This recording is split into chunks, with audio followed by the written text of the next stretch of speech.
Welcome to the Horror Hive channel, where the darkness and unknown come alive. Be sure to subscribe and hit the notification bell to never miss an episode of terror. Let's dive into the darkness together. The Night Visitor, a Family's Terror. It was a dark and stormy night, and the Johnson family had settled in for the night, eager to escape the relentless rain that pounded against their windows. The children, Timmy and Sarah, were snuggled up in their beds, while their parents, John and Karen, were reading in the living room. Suddenly, they heard a noise. It was a quiet, shuffling sound, but it was enough to make the hairs on the back of their necks stand on end. John got up to investigate, but when he reached the hallway, he saw a dark figure moving in the shadows. John quickly ran back to the living room and called the police, but the stranger had already made their way inside. He was standing in the doorway, dripping wet, with a sinister smile on their face. The family was filled with a mix of fear and confusion. Who could it be? And why were they in their house? As they were trying to decide their next move, the stranger suddenly turned around, revealing a frightening and distorted face. The stranger's eyes were dark and soulless, and their skin was a pale, deathly white. "Who are you and what do you want?" John demanded, his heart racing. The stranger just laughed, a low, guttural sound that made John's blood run cold. "I have come to reveal the dark secrets that have been haunting your family for generations," the stranger said, their eyes shining in the dark. John and Karen huddled together with their children as the stranger began to tell them the horrifying tales of their ancestors. The stranger described in vivid detail the horrors that their family had inflicted upon others, the crimes they had committed, and the evil they had unleashed upon the world. The stranger's voice was deep and menacing, sending shivers down their spines with every word spoken.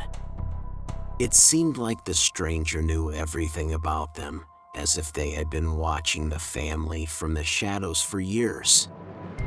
John and Karen clutched their children tighter, trying to protect them from the terror that was unfolding before them. As the night wore on, the stranger's tales became more and more frightening, and the family began to fear for their lives. They were trapped in their own home, with a madman who seemed to revel in their terror. The hours ticked by, and the family huddled together, praying for the morning light to come. They knew that they had to stay alert and be ready to fight for their lives if necessary. When the first rays of dawn finally began to creep into the room, the stranger vanished, leaving the Johnson family shaken and terrified. For months after that night, the Johnson family was haunted by the stranger's tales. They couldn't shake the feeling that they were being watched, and they were often awoken in the middle of the night by the sound of footsteps echoing through the empty halls. Despite their attempts to keep their spirits up, the family became increasingly paranoid, constantly checking the locks on their doors and windows. Their children were particularly affected by the encounter, having vivid nightmares about the stranger and their ancestors' evil deeds. The parents tried their best to comfort them, but the damage was done. The family became distant and paranoid forever. Escape the stranger. Once upon a time, in a small and peaceful town, there was a family who lived in a large and beautiful home. The parents, Sarah and John, and their two children, Emma and Jack, were very happy in their home and loved each other very much. One night, as they were settling down for the evening, there was a knock at the door. Sarah answered the door to find a stranger standing on the doorstep, soaked from the rain and shivering from the cold. The stranger begged for a place to stay, as they had nowhere to go and the storm was too strong to continue traveling. Sarah invited the stranger into their home. The stranger, who introduced themselves as James, was grateful for the family's hospitality and settled into the guest room for the night. The next morning, James thanked the family for their kindness and said he would be on his way. But just as he was about to leave, the rain started again and he was forced to stay for another night. Days passed and James showed no signs of leaving. The family soon realized that he had no intention of leaving and that he was hiding something sinister. As they got to know James better, they started to uncover the truth about his past. He revealed that he was a former detective who was investigating a string of bizarre and gruesome murders. The more he spoke, the more the family realized that the murders were connected to James and that he was the prime suspect. The family started to feel uneasy and feared for their safety. They tried to find a way to get rid of James, but he was always one step ahead of them. He seemed to know their every move and was always watching them. One night, as Sarah was getting ready for bed, she heard a noise coming from the guest room. She cautiously approached the door and listened closely. What she heard chilled her to the bone. James was speaking in a low voice, speaking to someone, but there was no one else in the room. Sarah realized that James was speaking to the murderer he was investigating. She knew then that James was not just a suspect, but the murderer himself. Sarah ran to her husband and children, and together they decided to leave the house and call the police. But as they were trying to escape, they found that all the doors and windows were locked. James had trapped them inside the house, and they were now at his mercy.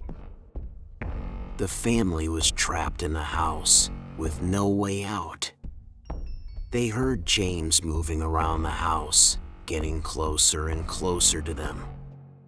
They tried to hide, but they knew that it was only a matter of time before he found them. As they huddled together in fear, they could hear James' laughter echoing through the house. He was reveling in the fear he had inflicted on them. The family thought they were doomed, but they soon realized that they had one last chance to escape. They had to outsmart James and find a way to unlock the doors and windows. With time running out, they used all their cunning and bravery to escape the house and call the police. When the police arrived, they found James lying on the floor, dead. He had taken his own life, unable to face the consequences of his actions. The family was relieved to be safe, but they were also haunted by the memories of the terror they had endured. They never returned to the house, and the town soon forgot about the strange and mysterious stranger who had entered their lives. But the family never forgot. The Watcher in the Dark, a family's nightmare. It was a warm summer evening, and David and Emily were getting dinner ready for their two children, Lily and Timmy. They lived in a quiet neighborhood surrounded by dense forests and rolling hills. As they were eating dinner, there was a knock at the door. David got up to answer it, thinking it was probably just a neighbor coming to borrow something. When he opened the door, he was greeted by a stranger, a tall man with piercing blue eyes. The man introduced himself as a lost traveler who had been wandering for days and was in desperate need of help. David, being the kind-hearted person he was, offered the stranger a meal and a place to rest for the night. The stranger gratefully accepted and was soon seated at the dinner table with the family. However, as the night went on, strange things began to happen. The children claimed they heard strange noises coming from outside their bedrooms, and Emily found mysterious markings on the front door. David dismissed it all as silly superstitions, but Emily couldn't shake the feeling that something was off about the stranger. The next morning, David went out to run some errands, leaving Emily and the children at home. It was then that they found out the terrible truth. The stranger had been stalking them for weeks, studying their movements and routines. He had been plotting, waiting for the perfect moment to strike. Now, the family must figure out how to survive the next night and outwit the stranger. Every creak, every shadow, every sound makes them fear for their lives. As they race against time, they soon realize that their only hope for survival is to stick together and use their wits. As the night dragged on, the Johnson family became increasingly frantic. They tried everything they could think of to outwit the stranger, but nothing seemed to work. They locked the doors and windows, but he always seemed to find a way in. They tried to call for help, but their phone lines were cut. They were trapped. The family huddled together in the living room, desperately trying to come up with a plan. They knew they couldn't keep running forever. They gathered all the weapons they could find, including kitchen knives and a fireplace poker, and prepared to defend themselves. Just as they thought they were ready, the stranger appeared. He was even taller and more menacing than they remembered. The family fought with everything they had, but he was too strong. David was the first to go, followed by Emily. Timmy and Lily were the last to fall, clinging to each other as the stranger closed in. As the stranger approached, the children closed their eyes, bracing for the final blow.